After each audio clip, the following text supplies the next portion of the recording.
আলোচনা করতে আমাদের সাথে অতিথি হয়ে কুমিল্লা থেকে যুক্ত আছেন সিনিয়র সাংবাদিক মাশরুক আলতাফ চৌধুরী। আমরা সরাসরি যাচ্ছি তার কাছে। মাশরুক আলতাফ চৌধুরী, আপনাকে স্বাগত স্টার নিউজ ইলেকশনে। আপনার কাছ থেকে জেনে নিতে চাই, গতকালকেও তো বিএনপির বেশ কয়েকটি সমাবেশ হলো কুমিল্লায়, সেখানে এখন পর্যন্ত নির্বাচনী পরিবেশ আপনি কেমন লক্ষ্য করছেন?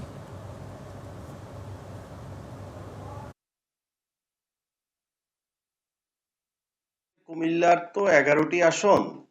আর গতকাল আসলে এখানে বিএনপির 14 গ্রাম, কুমিল্লার সুয়াগাজী এবং দাউদকান্দিতে নির্বাচনী সমাবেশ হয়েছে।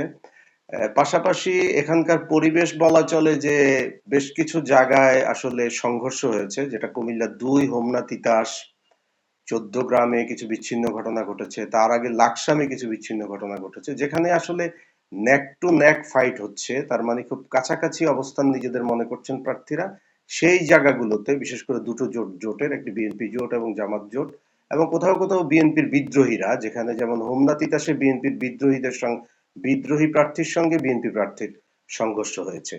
তবে আসার কথা হচ্ছে যে আমরা আমাদের ল এনফোর্সিং এজেন্সি, বিশেষ করে আর্মি, পুলিশ এবং বিজেপি কে যেভাবে দেখেছি যে তারা একটু সফটলি আমাদের এখানে এনফোর্স করছেন এই গত আসলে মুভমেন্ট গুলো, কিন্তু নির্বাচনকালীন সময় আমরা দেখেছি সেনাপ্রধান কুমিল্লা এসেছিলেন 3 দিন আগে, এবং এরপর থেকে ওই ব্রিফের পরে আমরা দেখেছি যে হোমনা এবং তিতাসে রাতভর যে সংঘর্ষ হয়েছে স্বতন্ত্র প্রার্থী, বিদ্রোহী বিএনপির এবং বিএনপি প্রার্থীর সঙ্গে, সেটা কিন্তু তারা স্ট্রংলি কিছুটা, আমি বলবো যে হার্ড অ্যান্ড সফট, এইভাবেই তারা সেটাকে মেনটেন করেছেন, এবং এই মেসেজটা পুরো 11টা আসনেই পৌঁছে গেছে।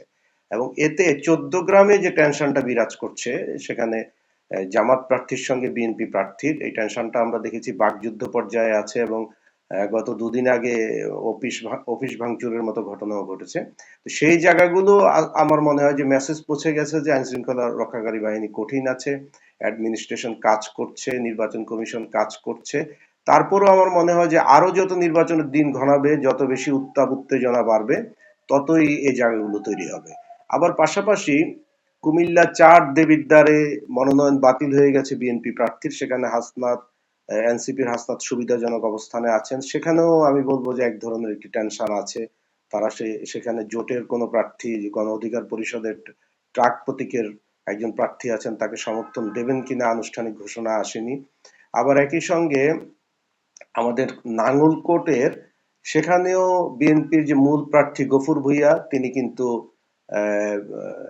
দ্বৈত নাগরিক হওয়ার কারণে তার মনোনয়নটি বাতিল হয়ে যায়। সুতরাং এখন সেখানে স্বতন্ত্র যে প্রার্থী ছিলেন বিএনপির বিদ্রোহী, তাকে অবশ্য আমাদের হাইকোর্ট গতকাল তার স্থগিত আদেশটি তুলে নেয়ার ফলে তিনি এখন প্রার্থী হয়েছেন, এবং বিএনপি বলছে যে সেখানে পাঠাবে, মানে মার্কা পাঠাবে, তাদের যেই প্রতীকের চিঠি পাঠাবে, বরাদ্দের চিঠি পাঠাবে। পাঠালে যেটা হবে, সেখানেও কিন্তু জামাত প্রার্থী সুবিধাজনক জায়গায় যেতেন যদি বিএনপি না থাকতেন। এখন গফুর ভুঁইয়া কাকে সমর্থন দেন, সব মিলিয়ে সেখানে একটি টেনশন আছে। সুতরাং যত বেশি টেনশন থাকবে তত বেশি উত্তেজনা আছে, উত্তেজনা থাকলে সংঘর্ষ হতে পারে। সুতরাং সেই জিনিসটি তো আমাদের মাথায় রয়েছে। একই সঙ্গে আমরা মনে করি যে নির্বাচন আচরণবিধি সবাই যে নির্বাচন আচরণবিধি সবাই মানছেন এরকম কিন্তু না। আমরা দেখছি যে নির্বাচন আচরণবিধির যে ছোট ছোট বিষয়গুলো আছে, বিশেষ করে উঠান বৈঠকের জায়গায় কিন্তু একটু বড় হয়ে যাচ্ছে। উঠান বৈঠক 50 জন থাকার কথা, তার বেশি হচ্ছে।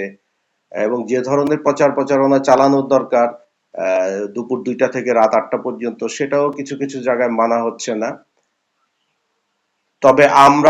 তবে আমরা মনে করি যে যাই হোক, শেষ পর্যন্ত ইতিমধ্যেই আমরা দেখেছি যে জুডিশিয়াল ম্যাজিস্ট্রেটরা নির্বাহী ম্যাজিস্ট্রেটদের সঙ্গে মাঠে নেমেছেন, নির্বাচন কমিশন মাঠে নেমেছেন, এবং আচরণবিধিও তারা চাচ্ছেন যে মানুষ যাতে ভীত হয়ে না যায়, কিন্তু তার পাশে আচরণবিধিও যাতে মানে সবাই, সেই জায়গাটায় একটি নিয়ে যাওয়ার চেষ্টা চলছে। তো এটি একটি ভালো লক্ষণ। আর গতকাল আইন শৃঙ্খলা রক্ষা কমিটি, নির্বাচনকালীন যে কমিটি হয়েছে জেলা প্রশাসনের এখানে, এবং যে সার্ভিলেন্স টিমগুলো হয়েছে, ভিজিলেন্স টিমগুলো, তাদের বৈঠক হয়েছে গতকাল, এবং আমরা দেখেছি যে সেখানেও বেশ কিছু সিদ্ধান্ত নেওয়া হয়েছে। যেমন কুমিল্লার 14 গ্রাম আসনে ধারণা করা হচ্ছে, অভিযোগ রয়েছে বিএনপির তরফ থেকে যে সেখানে বহিরাগতদের সমাবেশ ঘটতে পারে নির্বাচনের 2-3 দিন আগ থেকে, এবং সেই জায়গায় একটা টাগ অফ ওয়ার আছে এবং সেই টেনশনটা কিন্তু সেখানে রীতিমতো রয়েছে। সুতরাং প্রশাসন সেদিকে আগাম নজরদারি করা, ব্যবস্থা নেয়া, এগুলো নিয়ে আমরা দেখেছি যে আইন শৃঙ্খলা মিটিং এও ব্যাপক গুরুত্ব দিয়ে আলোচনা করা হয়েছে।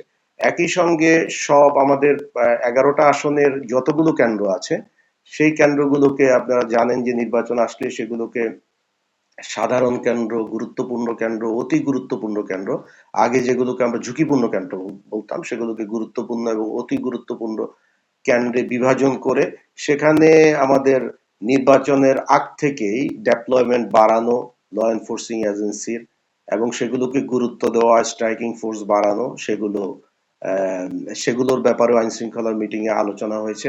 সবশেষে এতটুকু বলা যায় যে মানুষের মধ্যে কিন্তু উদ্দীপনা তৈরি হয়েছে, বিশেষ করে প্রচার শুরু হওয়ার 20 তারিখ, 21 তারিখ থেকে প্রচার শুরু হলো, 21 তারিখে উদ্দীপনা শুরু হয়নি, তবে বিএনপির 3টি বড় জনসভার পরে উদ্দীপনাটা বেড়েছে মানুষের মধ্যে, এবং মানুষ দুপুরের পর থেকে রাত পর্যন্ত নির্বাচন নিয়ে ব্যস্ত হচ্ছেন, নির্বাচনে আলোচনা করছেন, কাকে ভোট দেবেন কাকে দেবেন না, নানা রকম আলোচনা তারা নিজেদের মধ্যে করছেন।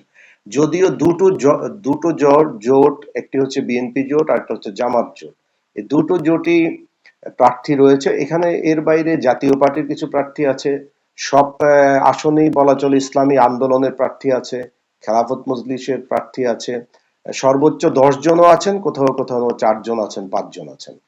সুতরাং প্রতিযোগিতাটা আছে, প্রতিযোগিতাটা একেবারে নাই সেরকম না, কারণ প্রতিযোগিতা না থাকলে ভোটাররা কিন্তু কেন্দ্র যেতে চায় না, এরকম একটি ধারণা জনমনে আছে এবং এগুলো নিয়ে আলোচনা হচ্ছে। এবং একই সঙ্গে আমরা দেখছিলাম যে বিএনপির যে রিল্যাক্স মুডে নির্বাচন করবার যে বিষয়গুলো ছিল, যে তারাই একক বৃহত্তম দল, এই জায়গায় কিন্তু এখন বিষয়টি নেই, কারণ বর্তমান অবস্থায় তারাও 17 বছর পরেই বলা চলে, যদিও তারা মাঠে ছিল এরকম বলা হচ্ছে, কিন্তু তারা আসলেই নির্বাচন বিষয়ে অনেক দূরে থাকায় তাদের মধ্যেও ঠিক ধারণা নেই যে আসলেই ভোটাররা এবার কাকে ভোট দেবেন, বিশেষ করে ইয়াং ভোটার, আমাদের নারী ভোটার, এবং একই সঙ্গে আমাদের যে পোস্টাল ব্যালটে বাইরে, কারণ পোস্টাল ব্যালটে কুমিল্লায় আমরা দেখেছি যে ইন অ্যান অ্যাভারেজ প্রতিটি আসনেই 10,000 থেকে 6,000 ভোট রয়েছে, এগুলো আসবে। সুতরাং এইটা একটা বড় ফ্যাক্টর। সুতরাং আর বাড়ি বাড়ি কর্মীদের যে ভোট খোঁজা, লিফলেট বিতরণ, সেই কার্যক্রমটি চলছে। সেই ক্ষেত্রে হয়তো জামাতের ক্ষেত্রে আমরা বলবো যে জামাত মহিলা কর্মীদের দিয়ে কাজ করানোর ক্ষেত্রে অনেক এগিয়ে আছে বিএনপির তুলনায়। বিএনপি হয়তো তাদের এমনি কর্মী বাহিনী রয়েছে, আর যদিও বা বিএনপি বলে থাকে যে জামাত হচ্ছে সেই দল, রেজিমেন্টাল ফোর্স, যারা মূলত তাদের প্রত্যেকেই কর্মী, সমর্থক নেই। আর বিএনপি তারা বলছে যে আমাদের অনেক বড় সমর্থক গোষ্ঠী, কর্মী আমরা শুধু যা দেখি তাই, আর এই কারণে এই বিষয়টা এভাবে তারা বিবেচনা করছে। সেটা যাই হোক, এই কর্মীদের মধ্যেও পারস্পরিক আমি আলতাফ বলবো চৌধুরী, যে একটা আপনাকে অসংখ্য সমঝোতা ধন্যবাদ। আপনার কাছ থেকে কুমিল্লার অনেক কিছু জানা গেল, সেখানকার নেক টু নেক যে কম্পিটিশন সেই তথ্যটা পাওয়া গেল, এবং আশা করছি যে 12 ফেব্রুয়ারি নির্বাচনটি হবে সেটি সুষ্ঠু এবং শান্তিপূর্ণ হবে। আপনাকে আমাদেরকে সময় দেওয়ার জন্য অসংখ্য ধন্যবাদ।